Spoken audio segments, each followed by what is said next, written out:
Hi, my name is Bernie Gaudette, or Bernard Gaudette. I was born in Lowell, Massachusetts in 1929. I was one of four boys. The two oldest ones were in the Navy in World War II. I was just too young to enlist at that time. The other brother joined the Army back in 1947 or 46, and he joined for 18 months, and I was looking forward to getting into the service at some point.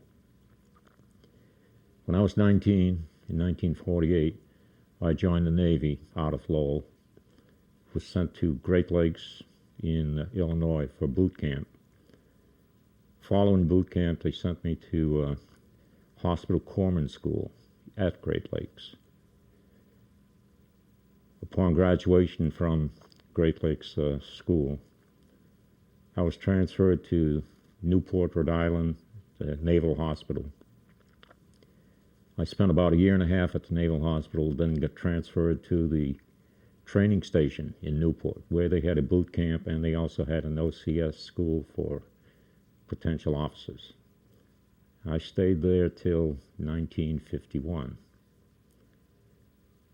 I was about due to be discharged in 1951 in September, but because of the Korean War, President Truman extended all enlistments by a year. Now, up to that point, I'd been fortunate in dodging being transferred to the Marine Corps because that's where they get their hospital corpsmen. But as soon as the extension came through, I did receive my transfer. So from there, I went to Camp Lejeune, North Carolina, and went through about 6 weeks of training, Marine training. On completion of that, we were transferred to Camp Pendleton, California. At Camp Pendleton, we also went through some more Marine training and then spent a week up in the Sierra Nevadas in November to get familiar with cold weather gear, plus the terrain was going to be very much like what we were going to face when we got to Korea. They flew us to Korea. They were in such dire need of corpsmen. So we flew out of Barbers Point, out of San Diego to Barbers Point, Honolulu. From there we went on to Guam and Johnston Island, Kwajalein, and then landed in Tokyo. But in Tokyo, they wouldn't even let us step out of the airport until they got a MATS plane in to take us into Korea.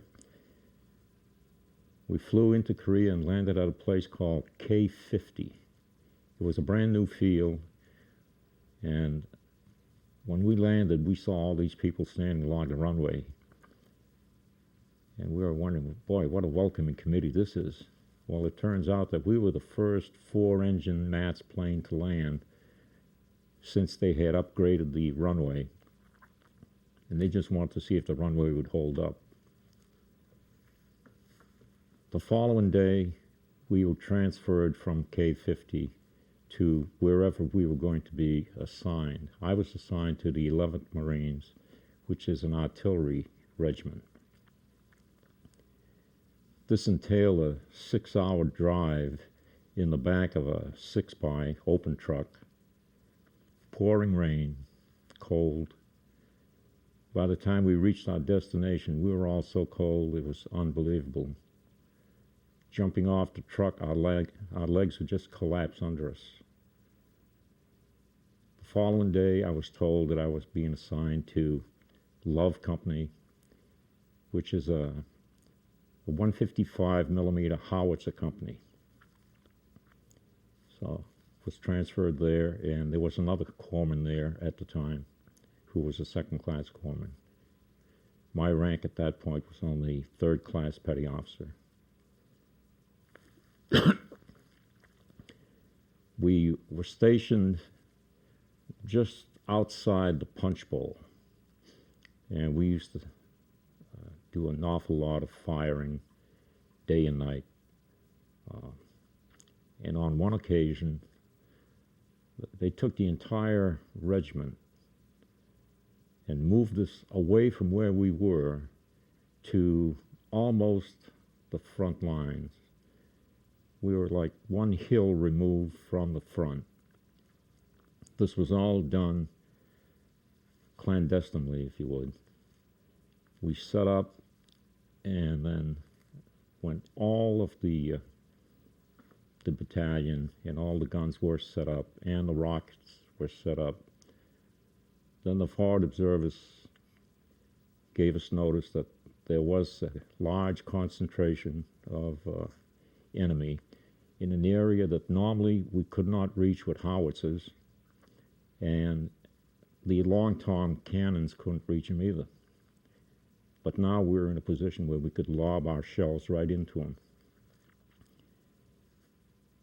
So on a given cue, everyone started firing rockets, howitzers, 105s, 155s, and we kept it up for the better part of the day. And from all that we heard from the forward observers, it was very devastating. And then we just packed up and got the heck out of there in one hurry before they realized exactly where all the shelling was coming from. Other than that, once we get back to our prime location, our first location, things were back to normal. We did our usual fire missions.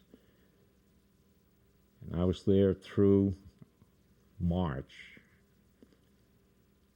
And in March, they effected a transfer between the 1st Marine Division and an Army Division. Now, we had been located just outside the Punch Bowl, which is above the 38 parallel. In March, we moved the entire division south and west, and an Army Division moved north and east and replaced us. This was accomplished in about 3 or 4 days. Once we had finished our move, I was transferred to a hospital, a field hospital. So where the artillery outfit ended up, I couldn't say at this point. But I was transferred to a medical hospital in the middle of rice paddies. Instead of mountains, now we're surrounded by rice paddies. And we could look out over the Imjin River. The nearest town was Munsan Ni. And this was within the 3-mile area of Panmunjom, which was a no-fire area. And every day when the talks seemed to break down, that the Koreans would walk out on the talks, we always worried that the firing would start. And here we were, a field hospital, looking across the Imjin River. We could see the fighting going on the other side of the river. We always expected to start receiving incoming shells, but somehow or other it never happened. I was there until August of 1952. At that point, my time was almost up, and so I got rotated back to the States. So we came back on the USS General Pope, troop carrier that carried about 5,000 people. So we left out of Incheon and sailed over to Kobe, Japan, picked up a lot of Air Force people who were being rotated. And then from there, sailed until we got to San Francisco. Came into San Francisco through the Golden Gate, which was a great feeling. And from there, I was discharged within a few days. So once I was discharged, I flew back to Massachusetts, back to Lowell, and immediately signed up at Bentley School of Accounting in Boston under the GI Bill. Went there for 2 years and graduated. Upon graduation, I took a job with an oil company out in Findlay, Ohio. The oil company was Marathon Oil. I was there just about 6 months, but my wife was so homesick that decided we'd come back to Massachusetts because we had a brand new baby, and I just didn't want her to go through homesickness constantly. So we came back to Massachusetts.